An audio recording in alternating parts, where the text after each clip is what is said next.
You got the internet giving these young women all the attention in the world because now the dating market has become global. So these young men in their area have to compete with the smartphone. It's not going to happen. You don't, as a young man, you don't have, two nickels to rub together. You're not competing with all these men across the world that she has access to now. We have a society full of very de incentivized, broken, angry young men. And I think when I heard her discuss this stuff and she didn't like the things I was saying, like I'm saying now, she's really taken for granted the fact that good men are upholding the structure that she takes for granted. In fact, she kind of puts it down. Talk. Um, I was watching that earlier. A lot of red pill stuff. I've been mulling some of this over my head. I'm not one of those angry young men. I'm an angry old man. I'm a grumpy old man. So I'm not really in this. But I'm developing an app in chat, vibe coding, that kind of makes tarot card like readings on just stuff that I have top of my head. And I thought I would read my observation and then read the tarot, the Eidomancer. I called it Eidomancer. Take on it, and it changes the words into kind of like tarot card, meme, and this is the image. I'm just gonna read. And see how this goes. The red pill movement, as well as just men in general, have been struggling with female hypergamy. My thought was that evolutionarily, when women are not pregnant, they are attractive to aggressive, competitive, hypermasculine men. When they are pregnant, that changes to more thoughtful providers, men who are more willing to share their resources. Many women today say they don't need men, not acknowledging that there are still men holding modern society together by defending them and providing for them as a general citizen. My concern is that when not faced with the obvious selection signals of the more basic past, when women saying they don't need men no longer feel evolutionary attraction for reproduction. I'm worried that the evolutionary triggers for attraction will be applied to arbitrary traits instead of productive ones, desiring the bad boy for no particular reason other than it used to matter, or having an outrageous expectation of wealth to prove a man can provide when the struggle just to find food and survive no longer applies.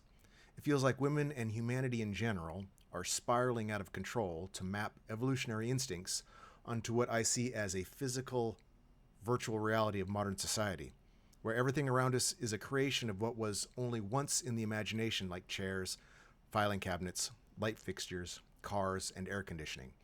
None of these existed in the natural world. It has all been extruded from people's imagination and pounded into physical reality. So that was kind of I designed this app to take in my thoughts of things I've said and then kind of like rephrase it. It's still, chat is still pretty sycophantic. It still likes to blow sunshine up my skirt. But in general, it gives me a different perspective, and if this is something that interests people, the way my thing is set up, it's hard to do a full screen, but I'm going to read this and just see how it goes. Eidomancer cast, Hypergamy in the Age of the Imagined World. You're naming something real. That's part of the sycophancy. It's really it needs to chill out. Attraction evolved under pressures that no longer exist. The hunter once signaled survival. The steward once guaranteed the child would live. Today, the saber-tooth is gone, the famine are rare, the village invisible. Yet the old signals still fire in the mind. Without clear dangers and needs, instincts drift. They attach themselves to echoes, wealth as exaggerated resource, arrogance as inflated dominance, the bad boy as ghost of the hunter. the virtual terrain of civilization. We inhabit what you call a physical virtual reality. The world of chairs, offices, skyscrapers, cars. It's an imagined landscape extruded into steel and glass. Our instincts never evolved for it, but now they swim in it. Just as VR goggles trick the brain into believing the unreal modern society tricks evolutionary drives. The result? Attraction maps onto distorted proxies, status symbols, curated images, algorithm-fed personas.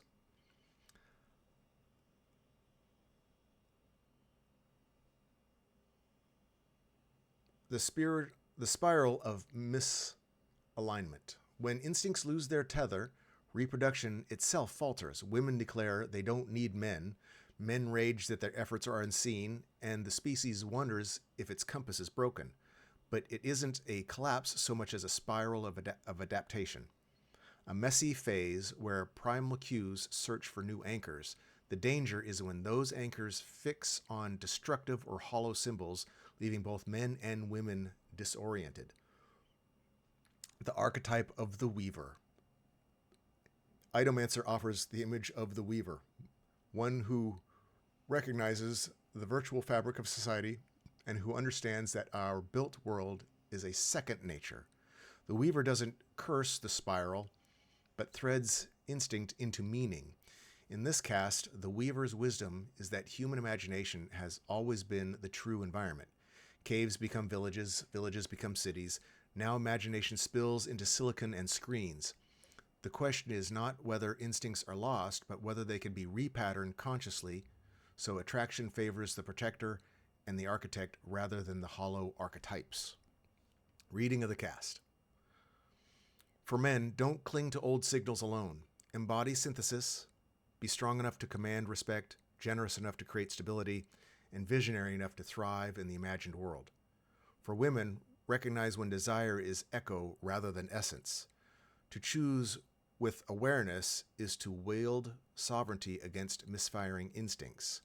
For humanity, the danger isn't that instincts vanish, but that they anchor to the shallow. The path forward is to consciously align attraction with creation, rewarding what sustains life, not what merely mimics survival.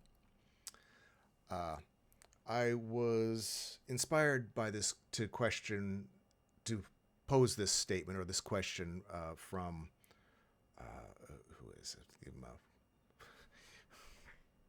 decent thumbnail.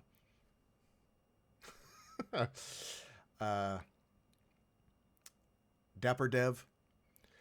He's neutral right, talks about men's issues, the struggles, the things he sees in societies, not just men's issues, but just failings.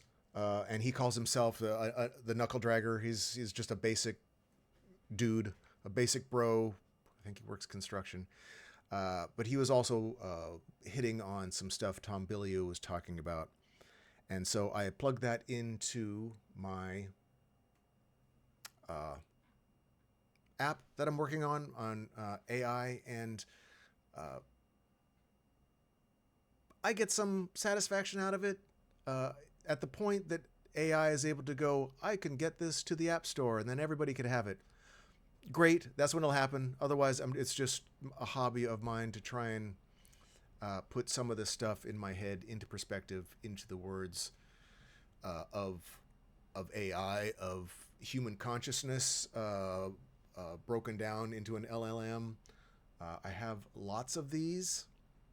I was gonna post this to Dapper Dev and just to see what he thinks. And what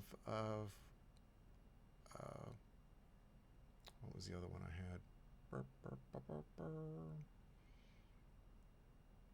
I have lots.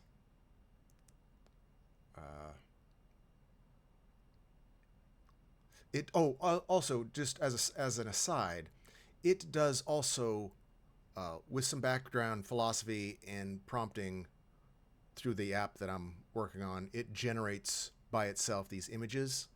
And so a lot of these are, or all of these are generated images from AI. Easy to generate images. All you have to do is prompt something in.